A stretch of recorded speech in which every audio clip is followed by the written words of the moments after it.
आज की इस वीडियो के अंदर हम बात करने वाले हैं काइनस टेक्नोलॉजी के बारे में। और आपको पता होगा काइनस टेक्नोलॉजी एक अच्छी खासी कंपनी रही है जिसने लॉन्ग टर्म के अंदर इन्वेस्टर को बात की जाए तो काफ़ी बड़ा रिटर्न निकाल के दिया है। अगर मार्केट वाइज आप देखोगे तो कंपनी की जो जर्नी रही है नवंबर 2022 से, वो अगर हम ऑल टाइम हाई प्राइस के पॉइंट से देखेंगे तो उस हिसाब से जो रिटर्न मिला है जनवरी 2025 तक, तो इन्वेस्टर को 912% तक का रिटर्न इस कंपनी ने निकाल करके दिया है। लेकिन जैसे ही मार्केट गिरना स्टार्ट हुआ, और आपको पता है कि 2025 की शुरुआत काफ़ी सारे स्टॉक के लिए काफ़ी ख़राब रही और अच्छे अच्छे फंडामेंटल सेल्स प्रॉफिट सब कुछ ग्रोथ होने के बाद भी एक बड़ी गिरावट लगातार मार्केट में बनी है और अभी भी वो गिरावट रुकने का नाम नहीं ले रही है। हर दिन एक नया लो प्राइस स्टॉक में नज़र आ रहा है। कई सारी कंपनी तो पोर्टफोलियो के अंदर 40% तक भी ख़त्म हो चुकी है। खास करके स्मॉल कैप कंपनी का तो जो लॉसेस है वो देख करके ही हालत ख़राब होती है, इतना पोर्टफोलियो में बुरा हाल चल रहा है।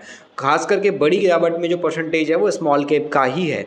तो यहाँ पर इस वीडियो के अंदर हम ये कंपनी जो डिस्कस कर रहे हैं ये मिड कैप कैटेगरी की है, बट इसके अंदर भी बहुत बड़ी गिरावट हमको नज़र आई। और ख़ास करके बात की जाए, जब इसमें कुछ बात की जाए रेगुलेशन ब्रेक करने की खबर आई और सेबी ने यहाँ पर जो है इसको चेतावनी भी दी है, नोटिस भी भेजा है, तो उस वजह से ये काफ़ी हाईलाइट में अभी रह रही है काइनस टेक्नोलॉजी, क्योंकि इसके अंदर कुछ हलचल नज़र आई है। इनसाइडर ट्रेडिंग का मामला देखने को मिला, एक बुरी खबर नज़र आई है सेबी का नोटिस जाने की वजह से, और इसी के चलते मार्केट में गिरावट तो इसमें ऑलरेडी हो ही रही थी। 6 महीने के अंदर एक बड़ी गिरावट आई है और आप इसके टॉप लेवल से देखोगे तो ये 40-42% ऑलरेडी ख़त्म हो चुका है। तो कंपनी का शेयर बहुत ज़्यादा डाउन पहले से है।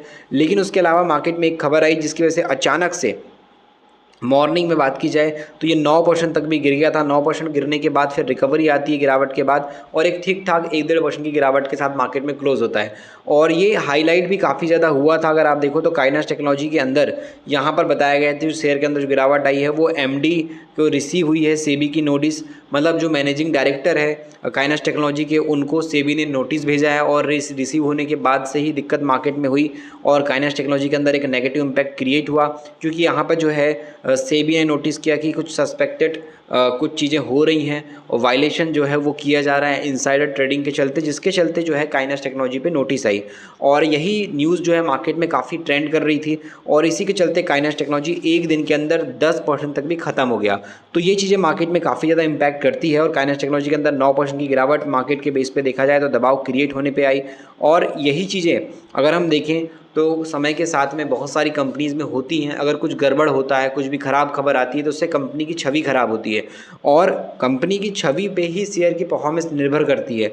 अगर कंपनी अच्छी है तो मार्केट के बेस पे शेयर प्राइस भी काफ़ी अच्छा जाएगा, क्योंकि कंपनी अच्छी रहेगी तभी तो बिज़नेस अच्छा कर पाएगी। अगर कंपनी के मैनेजमेंट में दम नहीं है, अगर फर्जी लोग भरे पड़े हैं कंपनी में, तो कंपनी कहाँ से ग्रो करेगी? कुछ टाइम तक ग्रो करेगी, उसके बाद लॉन्ग टर्म में नहीं चल पाएगी।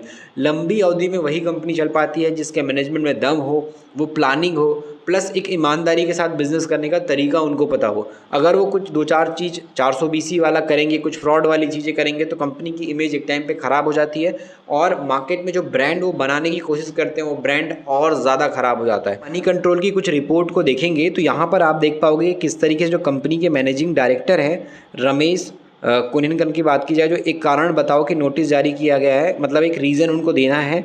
और सुबह सुबह 9:25 के आसपास बात की जाए तो यहाँ पर जो है कंपनी के शेयर 9.5% गिर गए थे और 3898 के भाव पर आ गए थे। और यह पिछले बात की 6 हफ्तों में इसमें सबसे बड़ी गिरावट आई है। पिछले 6 महीने में जितनी गिरावट नहीं हुई उससे ज़्यादा की गिरावट एक दिन में नज़र आई है, मतलब जितनी बड़ी गिरावट अभी तक की एक दिन में नहीं हुई उससे ज़्यादा हुई है। तो इसी के साथ बात की जाए तो मार्केट में 50% के आसपास एक गिर चुका है, गिरावट आ गई है। तो कैंस टेक्नोलॉजी ने जो है मंगलवार को बताया था 11 मार्च को शेयर बाजार को कि भेजी एक सूचना में बताया कि हम यह सूचित करना चाहते हैं कि कैंस टेक्नोलॉजी इंडिया लिमिटेड के मैनेजिंग डायरेक्टर को जो है श्रीमान रमेश कुलिन को जो है सेबी से 10 मार्च 2025 को एक कारण बताओ नोटिस मिला है। और सेबी ने अपने नोटिस में आरोप लगाया है कि कंपनी जो है 31 मार्च 2023 को जो फाइनेंशियल ईयर के जो नतीजे थे, क्वार्टर रिजल्ट थे, उसमें जुड़े कुछ स्ट्रक्चर डिजिटल डेटाबेस जिसको एसडीडी के रखरखाव में जो है यहाँ पे बढ़ती है, जो कि सेबी के साथ साथ जो प्रोहिबिशन ऑफ इनसाइडर ट्रेडिंग है रेगुलेशन 2015 के तहत, इसमें जो उल्लंघन का मामला है वो बनता है। और इसी के चलते मार्केट में एक नेगेटिव इम्पैक्ट कंपनी का ख़राब हुआ। कंपनी ने बताया कि वह फिलहाल इस कारण बताओ नोटिस की समीक्षा कर रही है और इस मामले में उचित कानूनी कदम उठाएगी। कंपनी ने कहा कि हम जो है फिलहाल नोटिस के तथ्यों की समीक्षा कर रहे हैं और सेबी को समय पर जवाब देने सहित सभी उचित कानूनी और जो पॉजिटिव प्रक्रिया है वो कदम उठाएंगे।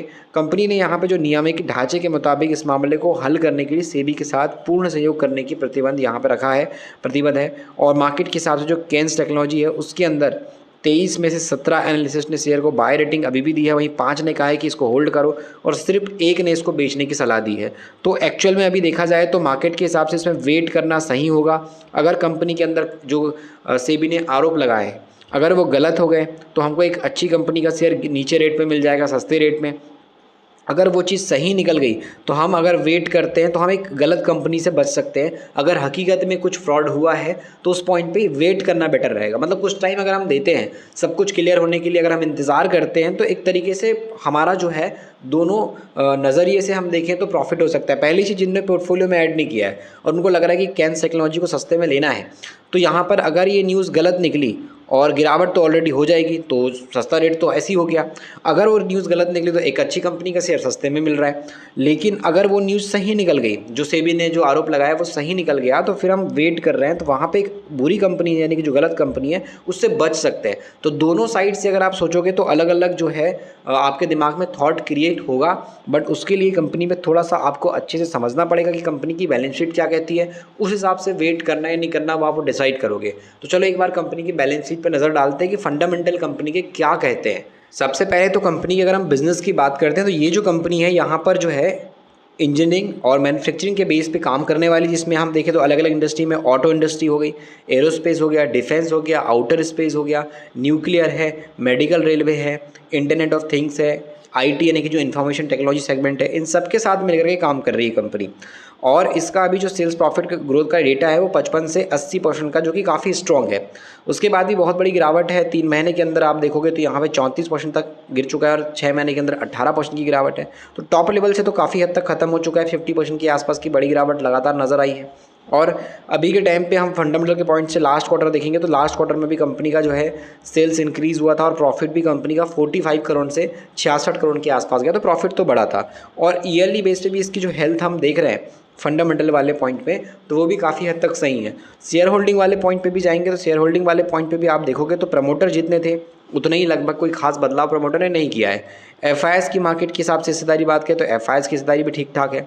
डीआईएस का स्टेक बेशक इसमें कम हुआ है समय के अकॉर्डिंग। कौन कौन माल बेच रहा है डीआईएस में, तो आप एक्सिस का देखो तो इनका स्टेक कम हुआ है, निपॉन का स्टेक कम हुआ है, कैनरा बैंक ने शेयर बेचे हैं। उसके अलावा आप देखो तो यहाँ पर मोतीलाल ओसवाल का बढ़ा है इन्वेस्टमेंट और एचडीएफसी ने भी बेचा है। तो काफ़ी सारी म्यूचुअल फंड जो बोल सकते हैं उन्होंने बेचा है, कुछ लोगों ने ख़रीदा है। तो उस पॉइंट पे इस कंपनी पे आप थोड़ा सा केयरफुली इन्वेस्टमेंट करने के बारे में सोचिएगा। आपको कोई भी बाय करने की एकदम जल्दबाजी नहीं करनी चाहिए। उसके अलावा अगर आपके पोर्टफोलियो में है तो बेटर ऑप्शन ये रहेगा कि ऑलरेडी अगर आप गिरावट हो गई है तो थोड़ा वेट कर लीजिए, क्या चीज़ें सही है गलत है वो क्लियर होने दीजिए। अगर वो चीज़ सही हो जाती है जो कंपनी के अंदर आरोप लगाया गया है सेबी की तरफ से तो अलर्ट होने की ज़रूरत है। लेकिन अगर सेबी ने जो चीज़ लगाई है आरोप वो अगर वो गलत निकल जाता है तो वहाँ पे कंपनी की छवि बहुत अच्छी बन जाएगी। तो उस पॉइंट पे आप चाहो तो काइनस पे वेट एंड वॉच कर सकते हो। और मार्केट को सीखने के लिए ऑलरेडी मैंने आपको बोला है कि ई बुक पढ़ी है, उसमें आप अच्छी खासी लर्निंग कर सकते हो।